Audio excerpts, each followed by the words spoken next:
आपको त्रिएकता के बारे में कुछ समझना होगा। ये एक भेद है, लेकिन पिता परमेश्वर, पुत्र परमेश्वर और पवित्र आत्मा परमेश्वर एक दूसरे से अलग है, फिर भी एक है। और वो अलग है एक दूसरे से, फिर भी एक है। कल के प्रोग्राम में पास्टर बेनिहिन ने संदेश शुरू किया था, नाम है the person of the Holi spirit, जो त्रिएकता के तीसरे व्यक्ति को समझाने के बारे में है। पवित्र आत्मा के बिना आप कुछ भी नहीं कर सकते। क्या आपने ये सुना? यही है विश्वासी के जीवन का सबसे बड़ा भेद। ये सामर्थ्य के लिए भेद है, ये विजय के लिए भेद है, ये पाप और दुष्ट पर सामर्थ्य के लिए भेद है। कितने लोग पूरी तरह से पाप से आजाद होना चाहते हैं। मुझे ध्यान से सुनिए, जहां प्रभु का आत्मा है, क्या है वहां आजादी है। आजादी वहां है जहां वो रहता है। अगर आप आजादी चाहते हैं तो आजादी मत ढूंढिए, पवित्र आत्मा को ढूंढिए। वो सामर्थ है परमेश्वरत्व की। उसके बिना पिता परमेश्वर कुछ नहीं करेगा। उसके बिना पिता परमेश्वर काम नहीं करेगा। वो सामर्थ है पिता परमेश्वर की और पुत्र परमेश्वर की सामर्थ है। वो सर्वशक्तिमान है। वो है परमेश्वर की सामर्थ। कहिए से, हम उसके बारे में सोचते हैं कि वो कमजोर है, कम है पिता और पुत्र से, क्योंकि वो तीसरा है। नहीं नहीं, वो तीसरा है अपने काम के कारण। वही प्रकट करता है, वही दर्शाता है। लेकिन कभी न भूलिए कि वो त्रिएकता की सामर्थ है। वो सामर्थ है पिता की, वो सामर्थ है पुत्र परमेश्वर की। सर्वशक्तिमान प्रभु ने वचन कहा, पुत्र परमेश्वर वचन बन गया। पवित्र आत्मा परमेश्वर वचन प्रकट करता है। लेकिन उससे भी बढ़कर मेरे भाई,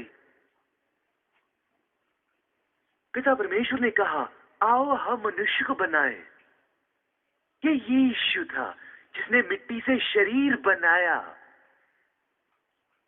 ये पवित्र आत्मा था जिसने उस मिट्टी को मांस बनाया।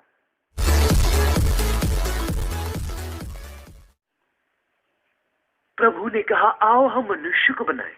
लेकिन यीशु के द्वारा सब कुछ बनाया गया, बाइबल कहती है। ये यीशु था, पुत्र था, परमेश्वर का वचन था, जिसने मिट्टी को लेकर उसे आकार दिया, सर्वशक्तिमान प्रभु के आकार। और पवित्र आत्मा ने उस मिट्टी को मांस और लहू में बनाया। वो सामर्थ है। कहिए, वो सामर्थ है। मैं हमेशा कहता हूं कि अगर वो मिट्टी को मांस में बदल सकता है तो आपके साथ क्या कर सकता है? सोचिए, अगर वो सामर्थ आप पर फिर से आए, जोर से कहिए हालेलुया। वो ईश्वरत्व की सामर्थ है। जब मरियम ने कहा कि ये कैसे होगा, स्वर्गदूत ने कहा कि सर्वोच्च की सामर्थ तुम पर आएगी। कहिए, वो सर्वोच्च की सामर्थ है। इसे फिर से कहिए, अपने हाथ उठाकर कहिए, पवित्र आत्मा ही सर्वोच्च की सामर्थ है। उससे बढ़कर वही है वो जिसने परमेश्वर को लेकर उससे मनुष्य बनाया। ये उसकी सामर्थ है। पवित्र आत्मा तुम पर आएगा और जो पवित्र तुम में होगा वो परमेश्वर का पुत्र होगा। मत्ती उसे पवित्र आत्मा की संतान कहता है। यीशु पवित्र आत्मा की संतान है।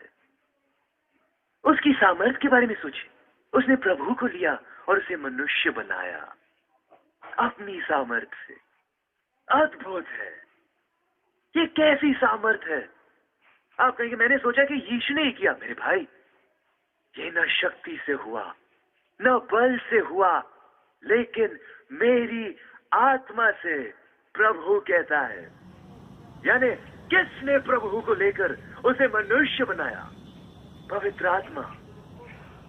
वो सर्वसामर्थी है, वो सर्वसामर्थी है। देखिए, मैं आपकी पहचान उससे कर रहा हूं। आपको फिर से जानना होगा कि ये व्यक्ति कौन है जिसे पवित्र आत्मा कहते हैं। हाँ, जानते हैं, मैं हमेशा लोगों से पूछता हूँ, तुम्हारे दिल में कौन है? वो कहते हैं यीशु। मैं कहता तुम गलत हो, बस उन्हें जगाने के लिए। मैंने कहा तुम उसे यीशु कहते हो और तुम सही हो, लेकिन तुम्हारे दिल में यीशु की आत्मा है, और यीशु की आत्मा तो पवित्र आत्मा है। आप उसे यीशु कहते हैं, अवश्य ही वो है यीशु की आत्मा, वो यीशु से आता है। आप कहेंगे कि ये कैसे हो सकता है कि वो अलग है? ये एक भेद है। जब तक हम इस शरीर में है उसे कभी समझ नहीं पाएंगे। मैं कहता हूं कि ये सूरज जैसे है। लोगों से कहता हूं, सूरज को देखो, ये एक त्रिएकता है। सूरज है, रोशनी और गर्मी है, फिर भी ये एक सूरज है। यानी पिता सूरज जैसे है, यीशु ज्योति है और पवित्र आत्मा गर्मी है। मैं यही महसूस करता हूं। मैं ऊपर देखता हूं तो पिता नहीं दिखता, ज्योति दिखती है, वो यीशु है। लेकिन मैं उस गर्मी को महसूस कर सकता हूं, वो पवित्र आत्मा है। अब प्रभु का वचन हमें आगे ये बताता है, यूहन्ना अध्याय 14 वचन 26 में, कि वो मुझे सारी बातें सिखाएगा। वो ही है जो सारी बातें सिखाता है। इसलिए जब वो वहां नहीं है तो कोई झूठ नहीं हो सकता। अगर पवित्र आत्मा नहीं है तब सारी गलतियां और गड़बड़ी आती हैं। तब लोग सुसमाचार से दूर जाते हैं, क्योंकि पवित्र आत्मा नहीं है। बाइबल रोमियो 8 में कहती है कि यदि हमें परमेश्वर का आत्मा नहीं है तो हम उसकी नहीं है। ये पवित्र आत्मा है। देखिए, जब पिता परमेश्वर ने अपना काम पूरा किया पुराने नियम में, वो चला गया, तब से वापस नहीं आया। जब पिता परमेश्वर गया, अपने पुत्र को भेजा। पुत्र पृथ्वी पर आया और अपना काम किया। जब उसने काम पूरा किया तो चला गया।